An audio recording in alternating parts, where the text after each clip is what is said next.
Bismillah, walhamdulillah, wassalatu wassalamu ala rasulillah, amma ba'du. Kaum muslimin rahimakumullah, hari ini 17 Rabiul Awal 1443. Saya akan menjawab pertanyaan-pertanyaan yang masuk. Yang pertama, apa maksud dari doa kepada Abu Salamah? Wa khlufhu fi aqibihi fil ghabirin. Ya, ini doa untuk orang yang mati, ya, didoakan oleh Rasul sallallahu alaihi wasallam waktu itu Abu Salamah wafat. Nah, maka salah satu doanya adalah wa khlufhu fi aqibihi. Dan jadilah engkau ya Allah sebagai pengganti bagi Abu Salamah fi aqibihi, untuk keturunan-keturunannya, fil ghabirin, yaitu orang-orang yang masih tersisa, yaitu yang masih hidup. Jadi setelah mereka ditinggal mati oleh bapaknya, nah maka siapa yang merawat mereka? Nah, Nabi doakan, ya Allah, jadilah engkau pengganti bagi Abu Salamah untuk keluarganya yang ditinggal tersebut. Itu maksudnya. Berikutnya, apakah boleh sholat orang sehat berdiri, tidak duduk, tidak berbaring, tapi sholatnya di kasur atau di atas ranjang?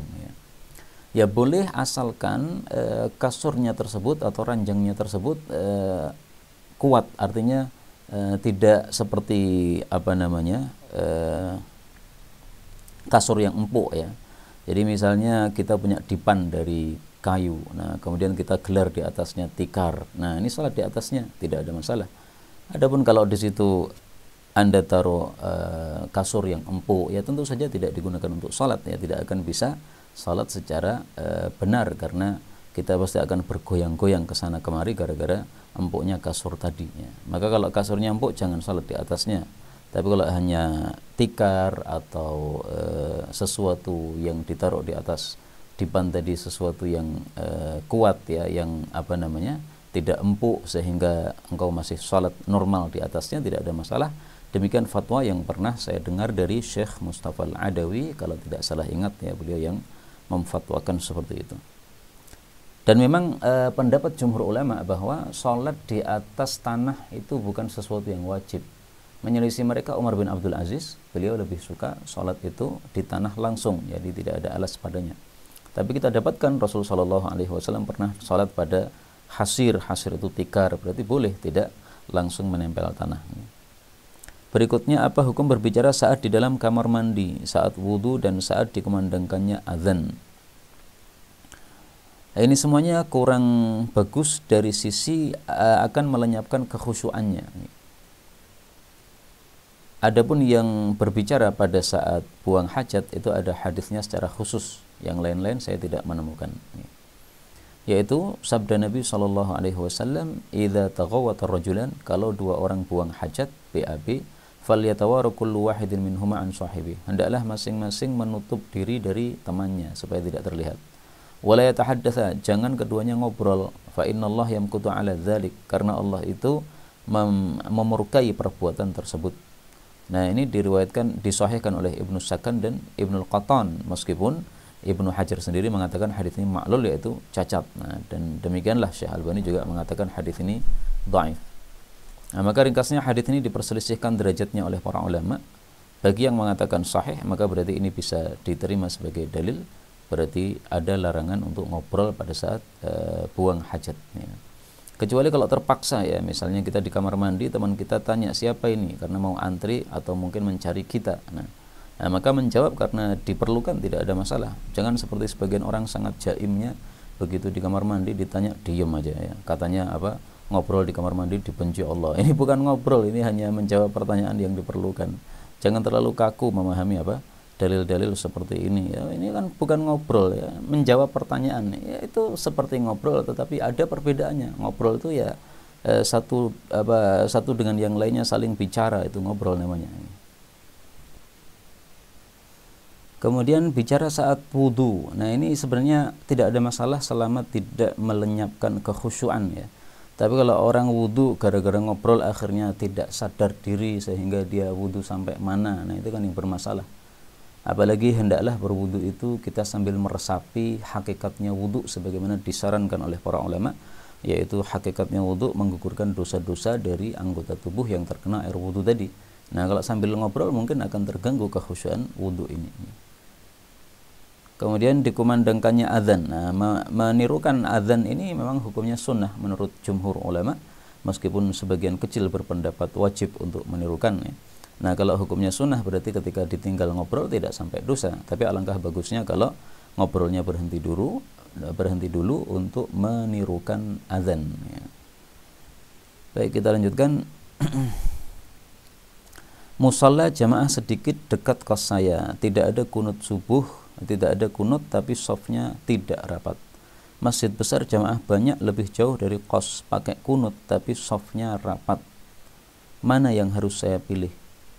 Bebas, Anda boleh sholat di yang dekat maupun di yang jauh. Memang di sini ada perintah Rasul Shallallahu Alaihi Wasallam untuk sholat di tempat yang dekat dengan kita. Rasul Shallallahu Alaihi Wasallam bersabda, liyusallir rajul fil masjidil ladzi yalih, hendaklah seseorang itu salat pada masjid yang dekat dengannya. Hadis riwayat Tabarani, derajatnya sahih menurut Al-Albani. Nah, maka berdasarkan hadis ini para ulama katakan mustahab ya, lebih disukai untuk salat di masjid yang dekat, bukan di masjid yang jauh.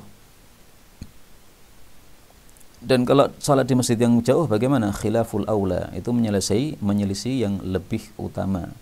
Jadi tidak sampai kepada makruh, juga tidak sampai kepada haram. Nah, apalagi ada sebab tadi antum katakan softnya tidak rapat. Nah, antum pengen yang softnya rapat sehingga pilih di masjid yang jauh, boleh, nggak ada masalah ya, karena ada suatu sebab. Tapi alangkah bagusnya kalau antum tetap salat di masjid yang dekat, kemudian antum melakukan nahi mungkar di situ, amar ma'ruf di situ, ya, memberitahu bahwa shaf yang rapat itu adalah perintah Rasul Shallallahu Alaihi Wasallam supaya sholat kita lebih sempurna. Nah, kalau diterima alhamdulillah, tidak diterima ya sudah, yang penting sudah memberikan nasihat. Adapun mereka tidak rapat itu tanggungan mereka sendiri, bukan tanggungan Anda. Anda yang sholat di situ tidak terkena tanggungan sama sekali karena sudah melakukan amar ma'ruf dan antum sendiri sudah berusaha merapatkan kepada orang yang di sebelah antum. Nah, maka bebas saja mau sholat di mana, yang dekat, yang jauh tadi, karena ada sebabnya tadi, silahkan. Berikutnya, Afwan Ustaz mau tanya, misalkan suami ikut wakaf, apakah pahalanya bisa untuk satu keluarga? Ketahuilah bahwa pahala itu hanya diberikan oleh Allah bagi yang beramal saja. Allah Subhanahu wa taala sudah menegaskannya di dalam surah An-Najm ayat yang ke-39. Wa al-laisa lil insan, tidak ada bagi manusia illa ma sa'a, kecuali hasil usahanya. Jadi pahala yang dia dapatkan itu hanya hasil usaha dia. Yang wakaf suami, istri tidak wakaf, ya istri tidak dapat pahala. Kecuali kalau istri punya usaha, yaitu dalam bab wakaf tadi, yaitu misalnya istri mendapatkan informasi ada wakaf nih, nah, maka istri memberitahu kepada suami, Mas ini ada wakaf, antum mau ikut wakaf tidak? Nah, begitu suaminya ikut wakaf, otomatis istrinya dapat pahala, bukan pahala dari sebab wakafnya tadi, tapi pahala memberi tahu kebaikan kepada suaminya, yaitu memberitahu ada wakaf di sini. Jadi masing-masing dapat pahala. Istri mendapat pahala karena dia memberitahu, suami mendapat pahala karena dia mengeluarkan duitnya untuk wakaf. Adapun kalau istrinya ingin mendapatkan pahala wakaf juga, ya dia ambil uang dari sakunya, kemudian dia ikut wakaf. Ya. Mungkin istri punya usaha, ya, suami juga punya usaha, punya bisnis, sama-sama punya bisnis. Maka suaminya wakaf, istrinya ikut, saya juga ikut wakaf. Tapi kalau istrinya tidak punya uang untuk wakaf, maka istrinya cukup meniatkan dalam hati, ya, kalau saya punya duit sebagaimana suami saya akan ikut wakaf. Maka ini sudah mendapatkan pahala dengan sebab niatan tersebut. Sebagaimana hadis yang diriwayatkan di dalam kitab Sunan, Rasul sallallahu alaihi wasallam bersabda, "Wa uhadditsukum haditsan fahfadhuh." Aku akan sampaikan kepada kalian satu hadis, maka hafalkan. Innamad dunya li arba'ati nafar, tiada lain dunia itu untuk 4 orang.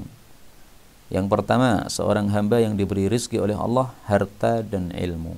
Maka dia bertakwa kepada Allah dalam harta tadi, dan dia menyambung silaturahmi terhadap keluarganya dengan harta tadi. Dan dia mengamalkan di dalam harta tadi karena Allah Subhanahu wa taala, kewajiban-kewajiban kepada Allah Subhanahu wa taala, misalnya zakat dan sebagainya, ya. Maka orang seperti ini bi afdhalil manazil, tingkatannya paling tinggi. Nomor 2, ada seseorang yang diberi rezeki oleh Allah Ta'ala ilmu. tetapi tidak diberi oleh Allah harta, maka dia itu shadiqun niyah, niatnya jujur. Dia mengatakan dalam niatnya itu, kalau saja Allah memberi saya harta, saya akan beramal seperti amalannya fulan ini. Nah, jadi melihat suaminya wakaf, istrinya mengatakan kalau saya punya harta seperti suami saya akan wakaf seperti beliau. Fahuwa biniyatihi, maka dia itu sudah dihitung dengan niatnya tersebut. Fa ajruhuma sawaun, maka pahala keduanya sama. Maksudnya sama-sama dapat pahala. Tapi bagiannya masing-masing tentu saja berbeda. Nah, inilah potongan hadis yang diriwayatkan oleh Imam Tirmidzi, derajatnya sahih. Karena itu istri kalau punya duit silahkan ikut wakaf, tidak punya duit silahkan diniatkan seperti itu tadi. Kemudian ini ada beberapa pertanyaan lagi tapi belum saya rangkum ya. Saya buka dari penanya langsung. Ustadz izin bertanya, bagaimana hukum mengistiqomahkan setiap hari wirid hauqalah 100 kali, hasbunallah wa ni'mal wakil, ni'mal maula wa ni'man nasir 100 kali, salawat 100 kali, la ilaha illallahul malikul haqqul mubin 100 kali. Ini yang benar bukan malikul ya, tapi malikul pakai kaf, bukan pakai qaf ya. Ini diganti saja ya. Apa yang saya lakukan ini bid'ah. Boleh melakukan seperti itu dengan catatan Anda tidak meyakini hal tersebut sebagai sunnah baginda Rasulullah sallallahu alaihi wasallam. Karena memang Nabi tidak pernah mengatakan ucapkanlah setiap hari hauqalah 100 kali. Hauqalah itu la haula wala quwata illa billah. Tapi boleh tidak? Boleh. Karena ini semua yang antum sebutkan adalah zikir-zikir yang disyariatkan. Tidak ada masalah. Dan Allah Subhanahu wa taala mengatakan wadhkurullaha katsiran la'allakum tuflihun. Zikirlah kepada Allah yang banyak supaya kalian beruntung.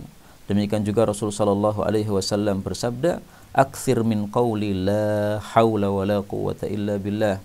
Perbanyaklah ucapkan la haula wala quwwata illa billah. Tidak ada daya untuk meninggalkan maksiat, tidak ada kekuatan untuk mengamalkan kebaikan kecuali dengan pertolongan Allah. Fa innaha kanzun min kunuzil jannah. Karena hal itu merupakan satu simpanan dari simpanan surga. Hadis riwayat Ibnu Majah sahih. Nah, maka di sini menunjukkan boleh kita menetapkan untuk diri kita sendiri ya, setiap hari la haula wala quwata illa billah 100 kali. Kenapa? Karena disuruh Nabi memperbanyak. Nah, 100 ini sudah lumayan cukup banyak untuk saya. 100 boleh, 1000 boleh, 200 boleh, terserah, bebas sesuai dengan kemampuan, tapi jangan mengatakan inilah sunnah Nabi ya, setiap hari baca 100. Jangan mengatakan begitu, jangan meyakini begitu. Jadi ringkasnya boleh selama apa? Tidak meyakini sebagai sunnah Nabi sallallahu alaihi wasallam. Berikutnya, bagaimana hukum bermain catur? Catur itu bahasa Arabnya adalah syatranj. Nah, syatranj itu tidak ada satupun hadis yang bicara tentangnya, yang sahih maupun yang hasan. Adanya hadis yang palsu atau yang dhaif. Contoh ini, mal'unun man la'iba bisyatranji. Terlaknat orang yang main catur. Wan nadhir ilaiha, demikian juga wan nadhir ilaiha, orang yang melihat kepada permainan catur, kal akil lahmal khinzir, itu seperti orang yang makan daging babi. Nah, daging babi kan haram, berarti main catur hukumnya juga haram. Dan itulah pendapat mayoritas para ulama. Abu Hanifah, Malik, dan Ahmad berpendapat bahwasanya catur haram. Adapun mazhab Syafi'i berpendapat bahwa catur tidak haram, tetapi makruh. Tetapi bisa juga haram apabila menyebabkan perbuatan-perbuatan yang terlarang. Misalnya gara-gara main catur, kemudian meninggalkan sholat sehingga hilang atau lepas waktunya ya. Gara-gara asyik main catur dari jam 11, akhirnya sholat duhurnya jam 3 pas adzan asar. Nah, ini kan menyebabkan meninggalkan sholat sehingga keluar dari waktunya, jadi haram begini. Atau catur disertai dengan judi, jadi haram begini. Ini hukum dari catur ya, diperselisihkan oleh para ulama. Adapun yang seperti catur yaitu adalah an-nardi, yaitu dadu, maka itu diharamkan berdasarkan hadis yang sahih dari riwayat Imam Muslim. Man la'iba bin nardishir, barang siapa yang bermain dadu, faka'annama ghamasa yadahu fi lahmil khinzir wa dami. Seolah-olah dia mencelupkan tangannya pada daging babi dan darahnya. Maksudnya apa? Dia makan daging babi. Nah, maka berdasarkan hadis ini para ulama katakan dadu haram, baik itu ada judinya maupun tidak ada judinya. Karena di sini Nabi mengatakan la'iba bin nardishir, bermain saja, tidak ada kata-kata judi di sini. Berikutnya mau tanya, ada seseorang yang diberi jimat, terus setelah dia buang, dia kesurupan. Terus setelah sadar, dia tidak mau sholat. Apakah dia kafir? Nah, ini ringkasnya, apa hukumnya orang yang meninggalkan sholat? Tarikus sholah. Orang yang meninggalkan sholat, menurut mayoritas para ulama, adalah dibagi dua. Kalau dia meninggalkan sholat karena mengingkari kewajibannya, maka itulah yang disebut sebagai kafir atau murtad. Karena Rasulullah SAW bersabda, bainar rajul wa bainas syirki, antara seseorang dengan kesyirikan dan kekufuran adalah tarkus shalah, meninggalkan salat. Hadis riwayat Muslim. Maksudnya meninggalkan salat dengan mengingkari kewajibannya. Adapun kalau dia meninggalkan salat bukan karena mengingkari kewajibannya, tetapi karena dia malas misalnya, nah maka hukumnya adalah sebagai muslim yang fasik, berdasarkan hadis yang lain tentang hadis bitokoh, yaitu hadis tentang seseorang yang di akhirat hanya punya kebaikan satu saja, yaitu punya kartu tertulis la ilaha illallah. Artinya dulu di dunia dia mengucapkan la ilaha illallah Muhammadur Rasulullah, tapi salat dia nggak punya karena dia malas untuk salat. Ternyata masih mendapatkan ampunan dari Allah Subhanahu wa taala. Sehingga kalau dia tidak mengingkari kewajiban salat, dia tidak kafir, tapi dia fasik, muslim yang fasik. Maka untuk kasus yang antum tanyakan ini, menurut saya wallahu alam, ini orangnya diruqyah saja ya. Barangkali masih ada sisa-sisa jin di situ sehingga menyebabkan dia berubah jadi tidak mau sholat. Jadi wallahu alam bisawab. Berikutnya, bagaimana hukum orang yang mengobrol di dalam masjid antara azan dan iqamah sehingga mengganggu jamaah lain yang sedang sholat sunnah? Dan bagaimana pula hukumnya orang yang nekat mengobrol dengan teman sebelahnya tanpa menghiraukan himbauan imam untuk merapatkan shaf? Ya, ini perbuatan yang salah ya. Orang sholat itu hendaklah jangan diganggu dengan suara-suara maupun yang lain-lainnya. Karena Rasulullah SAW bersabda, "Idza kana ahadukum fi shalatin", kalau seseorang sedang sholat, fa innahu yunaji rabbahu, dia sedang munajat sama Allah. Falyanzur ahadukum ma yaqulu fi sholatihi, hendaklah masing-masing yang sholat itu memperhatikan apa yang dia ucapkan dalam sholatnya. Jangan hanya melakukan gerakan-gerakan sholat tapi enggak sadar dia ngomong apa. Wala tarfa'u aswatakum, jangan keraskan suara, fatu'dzul mu'minin, kalian akan mengganggu orang-orang beriman. Misalnya ada orang salat, kita ngobrol, nah kita ngobrolnya dengan keras, mengganggu orang-orang yang salat. Jadi ketika menunggu antara azan dan qomat di dalam masjid itu jangan ngobrol nih. Walaupun ngobrol bisik-bisik yang tidak akan mengganggu orang yang salat. Hadis ini riwayat Baghawi, derajatnya sahih. Jadi ringkasnya tidak boleh mengganggu orang yang salat. Bahkan Rasul SAW melarang kita salat di belakang orang tidur. La tusallu khalfan naim, jangan salat di belakang orang tidur. Walal mutahaddits, juga orang yang sedang ngobrol. Hadis riwayat Abu Dawud, derajatnya hasan. Kenapa? Karena kalau kita salat di belakang orang tidur, bisa saja terganggu dengan orang tidur tersebut. Misalnya dia tersingkap auratnya, nah kita jadi bisa melihat auratnya, jadi terganggu salat kita. Atau mungkin dia bergerak-gerak akhirnya kemudian menempati tempat kita salat, nah, jadi kita harus terpaksa bergeser, terganggu ya. Ada orang ngobrol, kita salat di belakangnya, pasti akan terdengar suara itu. Nah, kalau ada orang ngobrol, kita menjauh supaya kita salatnya bisa khusyuk. Kalau orang ngobrolnya di dalam masjid, kita tegur, saya mau salat, antum jangan ngobrol. Ini sudah waktunya orang-orang salat sunnah. Ngobrol selama belum ada orang yang salat sunnah, silahkan. Mungkin antum datang ke masjid awal ya, hanya ada 2 orang sama teman antum.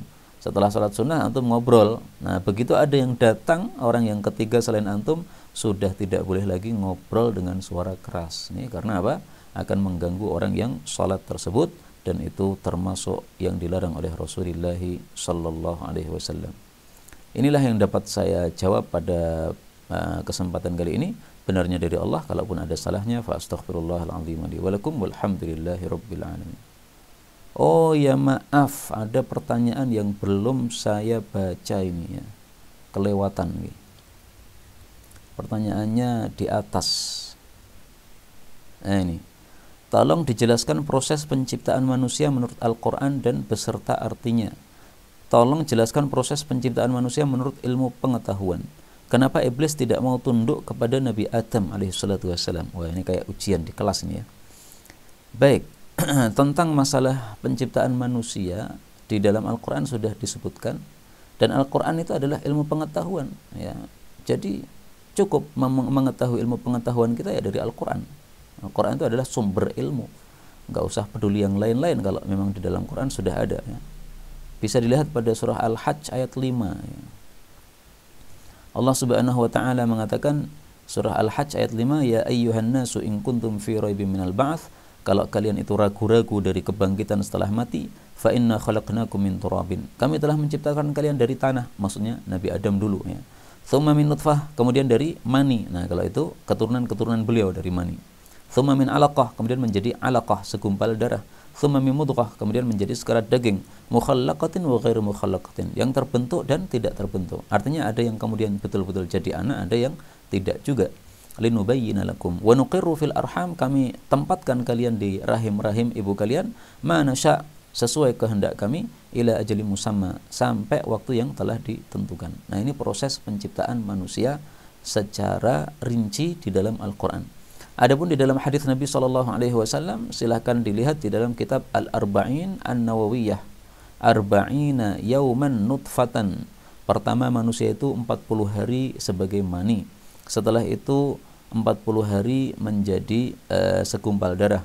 Setelah itu 40 hari menjadi sekerat daging. Setelah itu malaikat diutus untuk meniupkan roh, kemudian menetapkan 4 perkara. Amalnya, rizkinya, usianya, dan apakah dia calon ahli surga atau calon ahli neraka. Nah, setelah itu kemudian dia menjadi manusia, dilahirkan oleh ibunya. Nah, itu proses penciptaan manusia. Kemudian kenapa iblis tidak mau sujud kepada Nabi Adam alaihissalatu wassalam ya. Karena dia sombong. Disebutkan hal itu dalam Al-Quran.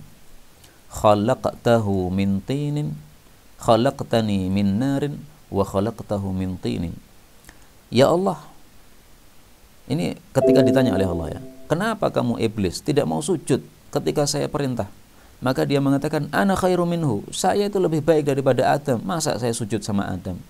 Apa buktinya saya lebih baik? Khalaqtani min nar, engkau ciptakan saya dari api, wa khalaqtahu min tin, sedangkan engkau ciptakan dia dari tanah. Ini perkataan yang menunjukkan kesombongan iblis ya. Sehingga para ulama katakan dosa yang pertama kali dilakukan di dalam surga itu adalah dosa sombong, karena iblis ini asalnya bersama Nabi Adam alaihissalatu wassalam, tetapi ketika dia sombong maka kemudian diusir oleh Allah Subhanahu wa taala dari surga. Kenapa? Tatakabbaru fiha, kamu tidak pantas sombong di dalam surga ya. Surga itu tempatnya orang-orang baik, orang sombong dibuang nih. Karena itu sombong termasuk dosa besar. Dalam hadis yang lain Rasul bersabda, kalau ada sedikit saja sifat sombong dalam hati seseorang, itu dia tidak masuk ke dalam surga. Maksudnya tidak bisa langsung masuk dalam surga. Harus disiksa dulu di neraka sampai habis sifat sombongnya, dibakar dulu ya sampai gosong di neraka, baru kemudian nanti dikeluarkan dari neraka. Na'udzubillahi min syarri dzalik. Karena itu jangan sekali-kali kita sombong ya, dan sombong itu ada dua macam. Yang pertama menolak kebenaran, yang kedua meremehkan orang lain. Nah, di sini iblis melakukan dua-duanya, menolak kebenaran. Disuruh dari Allah. Allah itu sesuatu menyampaikan sesuatu yang benar, tidak pernah Allah menyampaikan sesuatu yang salah. Kemudian dia meremehkan Nabi Adam alaihissalatu wassalam. Ini berarti sombong. Na'udzubillahi min syarri dzalik. Wallahu a'lam bishawab. Walhamdulillahirabbil alamin.